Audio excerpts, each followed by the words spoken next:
Chile. I'm on the third video of the night, y'all.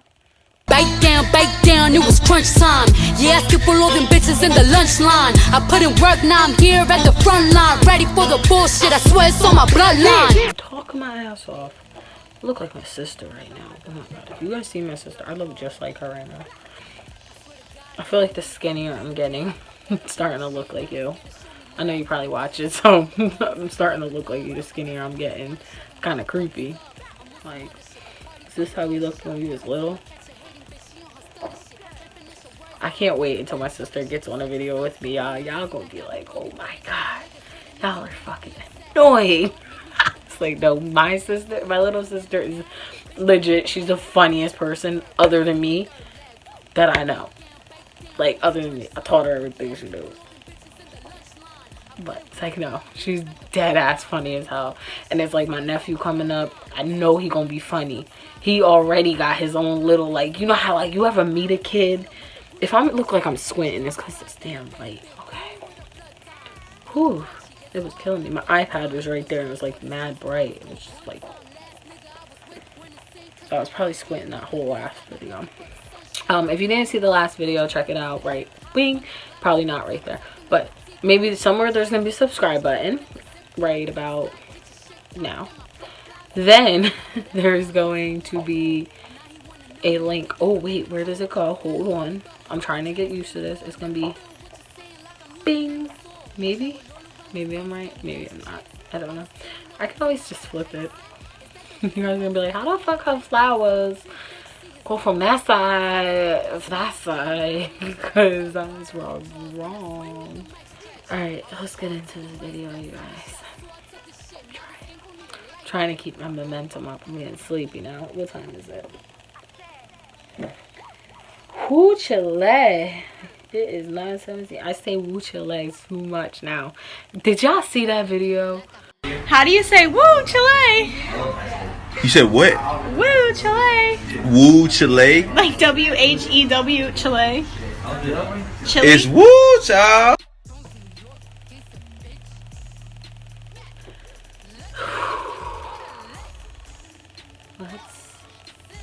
Let's bring this down a little bit, actually. I'm gonna switch up the lighting. We're gonna change up the lighting for this one. Yeah. Alright guys, let's talk about how minimalism reduces anxiety. This is one thing in the Black community we do not talk enough about, is minimalism. Probably because it just doesn't exist. I feel like it's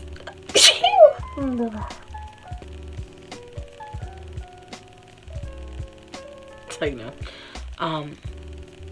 Yeah, so like minimalism doesn't really exist in the Black community. I know that there are Black minimalists, but like us as a whole, this concept of thinking just doesn't exist. We have been trained to constantly buy and spend, and more is more. You know, the more you have, the more better you're doing, the more well off you are, etc. And it's not always true, because most of us go into debt trying to chase this. So for myself, I like to believe now that less is more. I used to be a very, very bad shopaholic. It was horrible. The same very bedroom that I'm in now, that is the most abundant thing I have, is books. I used to have a floor covered in fucking shoes, shirts, dresses, purses, wigs, 1,001 fucking scarves and belts, and oh my god, ugh, and panicky even thinking about it. The same bedroom, if I could find like a video or something from back in the day, y'all, I swear to god I'll get y'all it. But I don't even know where one is. I seen one a long time ago and I was like, who allowed that? So yeah, it was horrible.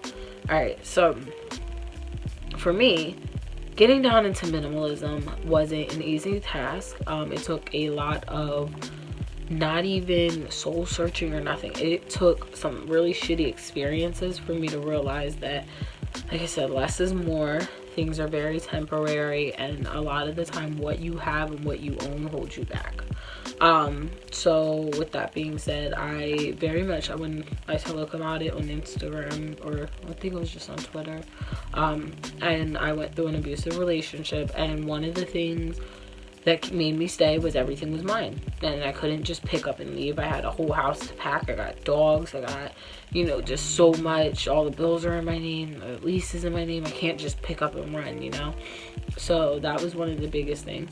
And when we finally separated, it wasn't even a separate, it was like a forced separation. I had to move all the stuff from our house to my grandmother's house. All of our stuff, literally everything, both mine and his, had to move everything. I was like, this is fucking ridiculous. We had just already moved two times. I had moved 3 times. Well, 4 technically. 4 I had moved already. So now this was like the 5th. I'm like, why is there still just so much shit? So when I moved in here, I was like, I refuse. Nothing goes upstairs unless it needs to. I'm getting rid of stuff, whatever. So as I brought everything up in my bedroom, I slowly, over the last like year, just started taking things, just getting rid of shit and throwing it out. A good book is the Life-Changing Magic of Tidying Up. It's a really good book to read for, you know, learning how to tidy up, basically. And tidy up meaning, does this make you happy? No, get rid of it. If it's not mentally doing good, clean it up. If it's not physically, clean it up. If it's just stuff, clean it up. So, all right, yeah, I wanted to have that freedom to be able to pick up and go. When I moved back home, I kind of went through like this real weird depression phase. It's mainly just with everything we got going on in the media and, you know, the Cheeto and all that nonsense. I was just like, I want to be able to pick up and leave whenever, if I need to. I don't know if you guys are familiar with Handmaid's Tales. Like, yeah, nah, that shit happened. I need to hit that border. I need to be out. Like, I gotta go. So yeah, I want to be able to like live anywhere and travel. I don't want to be stuck in one spot, hence why I'm making this a career. I don't want to be tied to a house or a mortgage or anything like that. So yeah, becoming a minimalist kind of helped along with that. I have way less clothes. All my clothes now I could probably fit in like one tub if I was to move tomorrow. When I move out, I'm gonna like record everything to see how much everything really is when I do leave. That's the test, is like when you move. It might seem like you're a minimalist when you're in the house, but when you move, that's the real test. Because even still, I know I have a lot of stuff that I still want to get rid of. Like there's hair stuff that I'm going through again. If I'm not using it, it gotta go.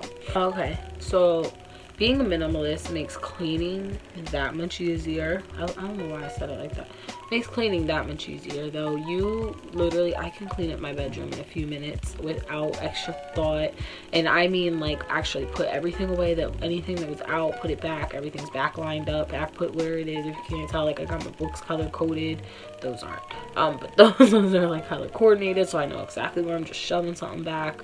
My shoes are all in the same spot. Everything is where it needs to be in a designated area. When you read the Life-Changing Magic, or yeah, Life-Changing Magic of Tidying Up. I'm getting so tired, you guys. The Life-Changing Magic of Tidying Up. When you read that book, it talks about how like we have stuff all over in a bunch of different places and stuff. Like I don't have that going on anymore. And it really has helped me because like I'm not anxious. Like the whole point of this video is anxiety. I'm not anxious about what am I gonna wear, where is everything, you know. Oh my god, I got laundry to do, I got this to do, I got that. Like the way I used to be when there was like laundry in one room, like you have it in the bedroom, then there was laundry basket in the bathroom, and then there was probably like a few blankets or something here. Like it was just a lot of stuff. So having everything in like one designated spot is amazing, and your laundry gets done way quicker. I use way less detergent and water and all that, because like when you only have a certain amount of things, you kind of will wear something a little bit more than you would think. Like you don't have to wash your clothes after every use if you don't like go anywhere or do a lot, you know, like if you're running around in it. So that really cuts down how much I'm actually washing week by week. So yeah, all right, declutters your mind is one thing. Like being a minimalist has definitely decluttered my mind. Like I said, I'm not thinking about what I have to wear all the time. Some days I do have like those days where it's just like, I don't have anything to wear, and you fall out on the floor and you just lay there and die for like 20 minutes, and then you get up and get your life together and you put on a bomb ass outfit and you're like, oh shit, all right. I pretty much can have that a lot because I only buy oh shit bomb pieces that work with each other and, you know, can mix and mingle, or like what's super comfortable with me no matter where I'm wearing it, where I'm going, you know. Almost everything I have, I can either dress it down casual or dress it up if I wanted to. So it's like less that I need to be thinking about when it comes to like shopping for stuff. It also, minimalism kind of really expands over to products and stuff as well. Like I'll do a whole separate video because I'm too tired right now to kind of get into that. But when it comes to like your products, becoming a minimalist, my makeups, I'm so proud of myself. I used to be a makeup junkie. I still have a secret stash, but my secret stash is used for like clients or special occasion. I might pull it out, but my everyday makeup I could fit in my hand, literally in the palm of my hand. I'm so proud of myself.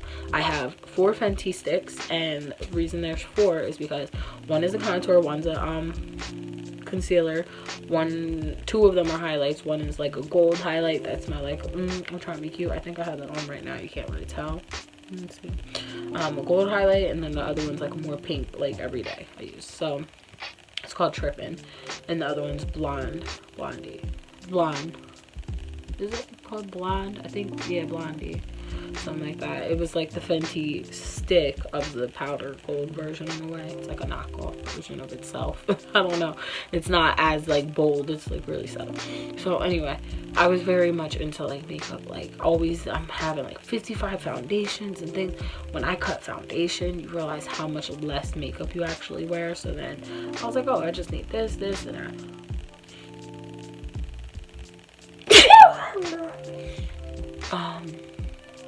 So yeah, I'm so sleepy. Oh yeah, like knowing where everything is, having not too much to think about your products and stuff. You think way more in depth. Also, it kind of pushed me towards not veganism, but like where I want everything a little more organic, because I want less involved in the process of making it. I want all my like moisturizers, hair products, things like that to be something I can make off of ingredients that I can grow myself, or you know, get very cheap. So when I want to live my future dream of lifestyle is to live like in a tiny house where I grow my stuff, and I grow like, you know, eucalyptus and make eucalyptus oil and things like that. I grow mint, and then I have my mint for my tea, like, you know, whatever. My nose is now like getting stuffy. So, oh shit. Oh, I wanted to talk about like mentally being a minimalist as well. One thing I do is like if I feel myself starting to get overwhelmed when I'm writing, I'll write in the exact same font. Because sometimes I can switch up my font. Like, this is why I really be saying I got different personalities. But sometimes I'll switch up the exact way that I write all the time. Like, I'll go from complete capital letters. I'll show you guys the exact notes from this, and you'll see what I'm saying. I go from the capital letters, and then I can get into cursive, whatever. And when I'm starting to get, like, overwhelmed or writing faster than, like, my brain is kind of going. You know what I mean? Our brains are meant to, like, process. So when I'm, like, going, it's easier if I just stick with, like, the same font. Or, you know, I cut back on like how many little lines I use or things like that. So that's like a mentally being a minimalist. Things I think about, books I'm reading, I will be minimally into one topic for a little while, and then I'll transition into another thing because it's just less stress in a way. Yeah, and like right now, you know, I'm going to bed, y'all. This is it after this. I try to batch all my work into one thing so that it's like, here I just sat down, I got 3 videos out the way, that other one saved, thank God. So I got 3 videos out the way, I can go into bed and I can edit them. Like, I'm still awake, but just like my energy of like talking is starting to get drained out. So yeah, that's basically it.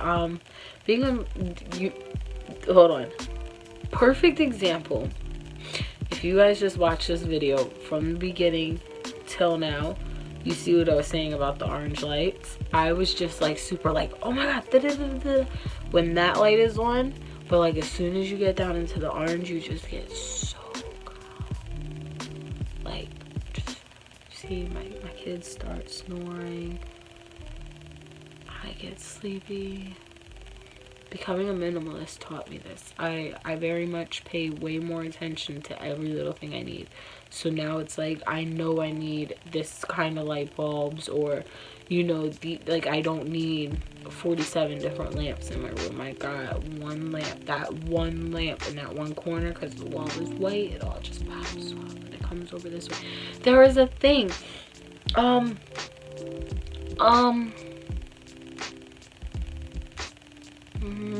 gonna get it wrong.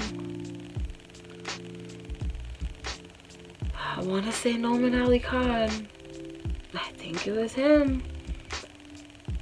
He was talking about the thing, the candle thing, where it's like back in the day in a house they would have, you know, the alcoves in the wall, and it'll be now like people will use them for like a little shrine and stuff, and they'd be putting like Mary and all that in them. But like they're like these little alcoves, and they would put a candle in it, and it was because the way it was shaped, like coming up over the top, it would like radiate over the room. I just realized that's kind of how that lamp is. It like, even though it's just in the corner, the light comes up over and it like lights my room, you know, and it gives it like this very good orange hue to it. So yeah, becoming a minimalist helped me to think of all those things. So we will do more on minimalism. My next video tomorrow will be on being minimalish, because I'm very much minimalish as fuck. I'm not so minimalistic that I don't have anything, so this is definitely gonna be like a topic, you know, that I'll get more in depth into. Drop any questions in the comments of like things you want me to go more in. If I just was rambling this whole time, be like, girl, you should have just went the fuck to sleep. Like, I don't know. I'm not gonna like play it back and even listen to the whole thing, to be honest, because otherwise I will criticize. So I will see you guys later. See you in my next video, and I will talk about being minimalish. We'll do that tomorrow when I'm showered and dressed and feeling beautiful again. So, mommy, you ready to go night-night? She's like, really? You don't say. I'm still trying to figure out how to talk to the camera like that. Like, does this look creepy if I just sit there and talk like this? Because I can't see myself. So if I'm looking at you and I'm looking at the little camera, it looks like I look creepy. But in reality, I'm sure I probably look more normal than when I'm looking right there.